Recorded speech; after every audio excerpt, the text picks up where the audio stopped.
বন্ধুরা, তোমাদের কৌশিক নতুন ব্লগ ভিডিও নিয়ে চলে এসেছে। আর তোমরা কিন্তু আমার ভিডিও দেখছো কিন্তু লাইক সাবস্ক্রাইব করছো না। আমি একটা যদি মেয়ে হতাম, যদি একটু ঠুমকা নাচ দিতাম, তোমরা লাইক অ্যান্ড সাবস্ক্রাইব করে দিও। ওসব কথা এখন বাদ দাও। আর আমি চলে এসেছি নতুন ব্লগ ভিডিও নিয়ে। আর আমরা এখন র্যাকেট খেলার কোর্ট কাটবো, তাই আমি হেঁটে হেঁটে চলে আসলাম আমাদের খালের দিকে। আর এই আমাদের পোলে বসে আমরা আড্ডা মারি, তোমরা সবই জানো। এই পোল দিয়ে আমি ডাক্তারখানায় গিয়েছিলাম, তোমরা দেখেছো, সব পুরাতন আমাদের সাবস্ক্রাইবাররা জানে সব কিছু। আমাদের এই জায়গাটা প্রতি বছর শীতকালে আমরা র্যাকেট খেলার কোর্ট কাটি। এইটা না, বাচ্চারা খেলছে, দেখো কত সুন্দর লাগছে। আর দেখো আমি চলে এসেছি মাঠের কাছে, আর সবাই বসে আছে। আমার একটু আসতে লেট হয়ে গেছিলো, তাই জন্য সবাই আমাকে বকাবকি করছে। তাই আমি চলে আসলাম, আমাদের নারিয়ান প্লেয়ার লুকাচ্ছে। অনেকটা কোট কাটা এগিয়ে গেছে, আর আমি একটু লাস্টে এসে গেছি, তাই জন্য আমি আর কাটতে পারিনি। আর আমি কাটতেই পারবো না, তোমরা জানো।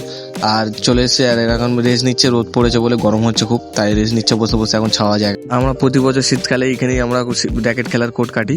আর তাই আমরা এবছরও কাটছি, আমরা বলও খেলি, র্যাকেটও খেলি, আমরা তাই এখানে বসে কাটছি।